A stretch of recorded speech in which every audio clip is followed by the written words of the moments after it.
A man walks through life not unscathed, not untouched by the sharp edges of experience. No, he bleeds, he breaks, he suffers. And in that suffering, if he is brave enough to look it in the eye, if he is patient enough to sit with it, he finds something unexpected. Not just pain, but potential. The wound, so often seen as the mark of weakness, becomes the gateway to wisdom. It is an odd thing about wounds. They scream for our attention. They ache to be noticed. And yet how often do we rush past them, cover them up, distract ourselves, medicate, numb? But the man who pauses, who allows the sting to settle into him, discovers something miraculous, that inside the wound is not just agony, but instruction. The pain doesn't just hurt, it teaches. You see, wisdom does not arrive dressed in robes and speaking gently. No, it arrives wearing the mask of loss, of betrayal, of humiliation, of regret. It comes when you have been brought to your knees, and only when you have nothing left to lose, when your pride is broken open and your defenses have crumbled, do you begin to see clearly.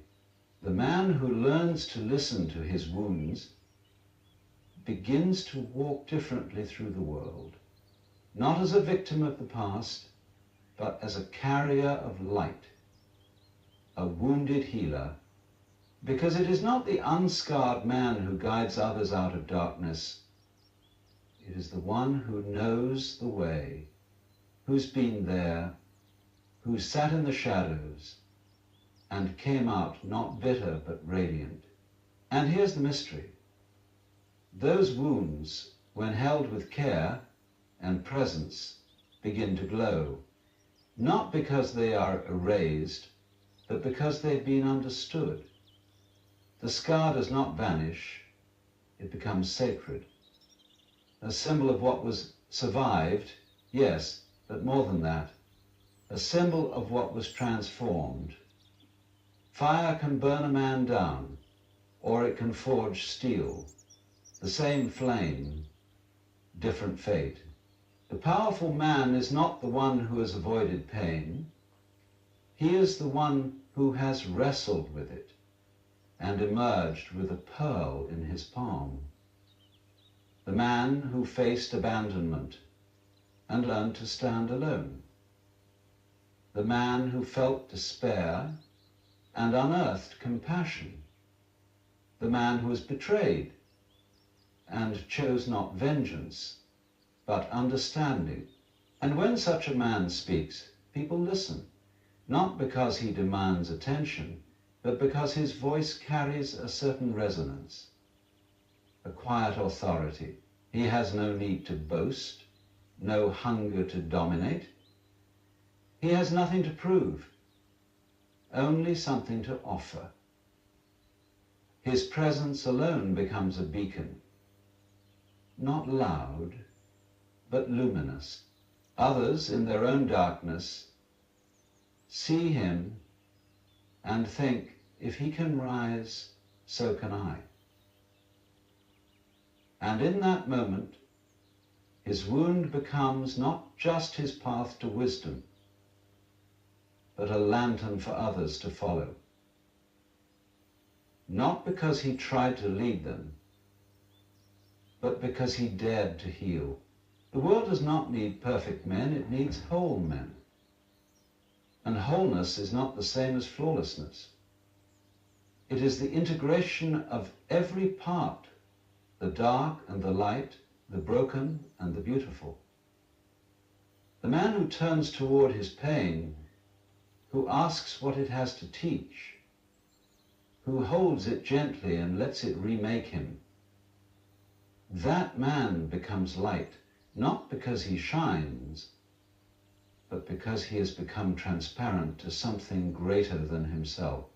And strangely enough, as he becomes a light for others, he discovers that the original wound, the one he thought might destroy him, was never the enemy. It was the invitation, the beginning of the path, the first flicker of flame. But let us not be too quick to assume that turning wounds into wisdom is a simple or comfortable path. It is not a transaction, not a bargain where suffering guarantees enlightenment. The man who walks this way must endure the long nights of questioning, the silence that echoes louder than any voice, the gnawing feeling that perhaps nothing makes sense, that the pain was senseless, cruel, random, and yet he stays. He doesn't run from it. He doesn't seek easy answers to patch the holes in his heart.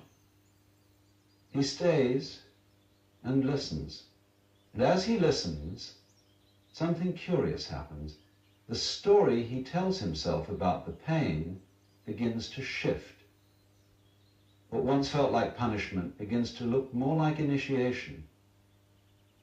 For every man who seeks true power must at some point be stripped of his illusions. He must lose the things he thought defined him: status, relationships, reputation, control, so that he can meet himself not as an image, but as an essence, without his armor, without his titles, without the applause. He must ask, who am I really? In that raw, trembling moment, something deeper stirs beneath the surface. A quiet knowing, a whisper from the depths, a remembrance that he is more than his roles, more than his triumphs or failures. And this is where wisdom is born, not in the absence of suffering, but in the embrace of it, in the willingness to let suffering carve out a deeper well within him.